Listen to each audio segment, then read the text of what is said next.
My parents left the family home to my deadbeat cousin, so I invoked the ancient clause in the deed that no one remembered.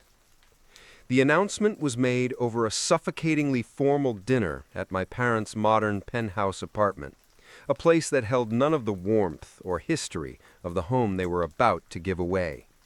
My mother, with a brittle smile, placed her hand over my cousin Leo's and declared that after much consideration they had decided to leave the cherished, centuries-old family estate to him in their will.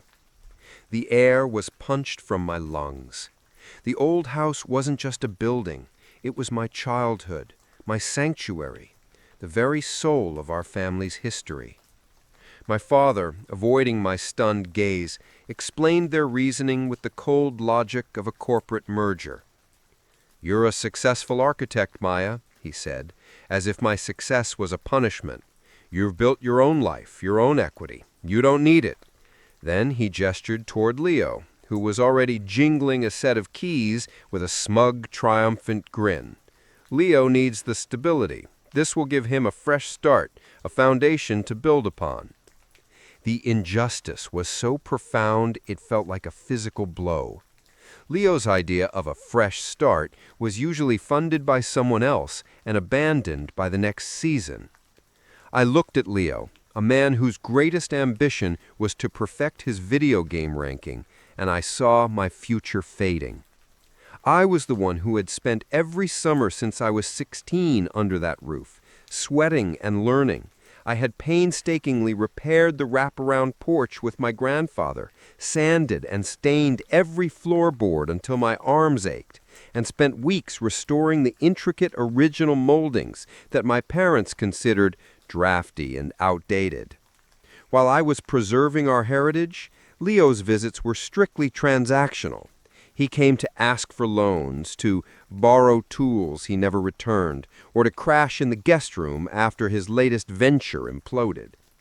He saw the house as a cash cow, an asset to be leveraged. I saw it as a member of the family. My parents, in their stark, minimalist penthouse, had always viewed the old place as a burdensome relic, but to give it to Leo felt like a deliberate, cruel erasure of my devotion. The following week, a thick, legal envelope arrived. Numbly, I opened it to find the formal paperwork amending the will and a copy of the original property deed, which my parents' lawyer had included as a matter of procedure.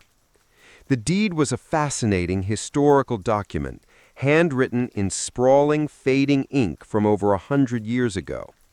I began to read it, not out of hope, but as a form of self-torture, to connect with the history I was losing. And then I saw it. Nestled between paragraphs about land boundaries and water rights was a clause so bizarre and specific it seemed like fiction. It was titled the Stewardship Clause. The language was archaic, but its meaning was stunningly clear. To inherit the property, a blood descendant must have provided sustained and material upkeep for the estate without default, and further must demonstrate a proven and tangible commitment to the preservation of the estate's structural and historical integrity. My heart began to hammer against my ribs. This wasn't a simple bequest. It was a sacred charge from my ancestors. I immediately called my parents, my voice shaking with excitement. I read the clause to them over the phone. There was a long silence. Then my father's dismissive laughter. "Maya, that's a 200-year-old piece of poetry. It's not enforceable. No modern court would ever honor such an archaic curiosity. Let it go." His dismissal wasn't just legal, it was personal. He was choosing Leo's inertia over my lifelong labor. Their rejection ignited a cold fire within me. I would not let it go. I hired a lawyer, but not a corporate one like my father used. I found Eleanor Vance, a brilliant, ruthless attorney who specialized in historic property law and loved nothing more than a good, messy family feud. I also retained a property historian, a meticulous man who could authenticate a nail from the 1800s. What followed was a month of furious, obsessive activity. We became archaeologists of my own life. We excavated receipts from my garage for every single piece of lumber, every tin of stain, every box of nails I had ever purchased for the house. My historian dated the materials and matched them to the repairs. We tracked down neighbors, old family friends, and local contractors who provided sworn affidavits. They testified to seeing me year after year on that roof, in that garden, under that house, working alone. They spoke of my dedication, my care, my respect for the old place. We even found time-stamped photos on my old phones and cloud accounts, a digital diary of my stewardship. In contrast, we also gathered evidence on Leo. His complete lack of contribution was almost comically easy to document. His only interaction with the property was as a consumer. We had proof of his requests for money, his history of dead-end jobs, and even his public social media posts complaining about having to do manual labor for his parents. The day before Leo was scheduled to sign the final papers and take possession, Eleanor filed an injunction. We froze the entire transaction instantly. The response from my parents was a torrent of furious phone calls and emails. They accused me of being greedy, manipulative, and spiteful. They said I was tearing the family apart over a technicality. The legal hearing was a small, tense affair in a wood-paneled courtroom that felt fitting for the century-old dispute. My parents sat stiffly beside Leo, their faces masks of betrayed indignation. Their lawyer argued that the clause was obsolete and that my parents' wishes as the current owners should supersede antiquated language. Then Eleanor stood. She presented our evidence not as a dry legal argument, but as a story, the story of the house and its true steward. She presented the historian's report, the affidavits, the photographs, and the receipts. She laid out a timeline of my 2 decades of care against Leo's lifetime of neglect.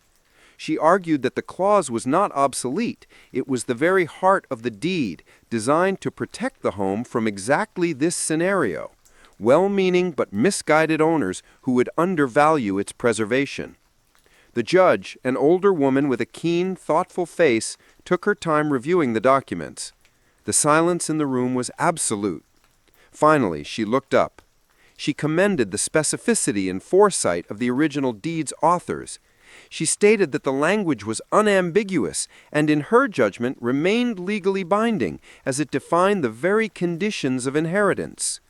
She ruled the transfer to Leo null and void and awarded me sole ownership. The aftermath was a study in starkly different emotions. Leo's smugness evaporated into sputtering, incoherent rage. He screamed that I had ruined his life, that I had stolen his future before storming out of the courtroom. My parents simply sat there, their indignation replaced by a pale, stunned silence. They looked at me as if seeing me for the first time. I walked out of that courthouse and drove directly to the house.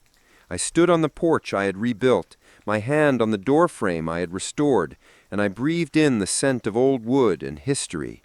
It was mine, not by their gift, but by my right earned through blistered hands and a loving heart.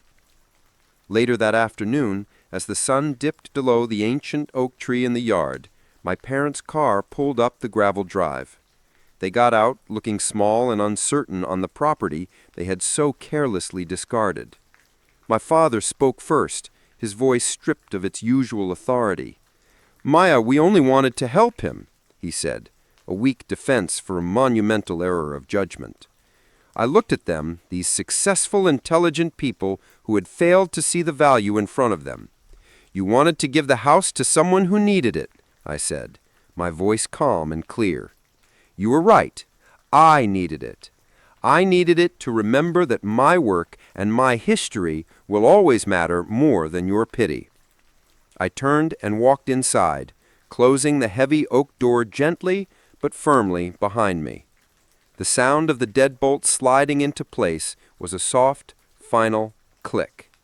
It wasn't just locking them out. It was locking in a new beginning.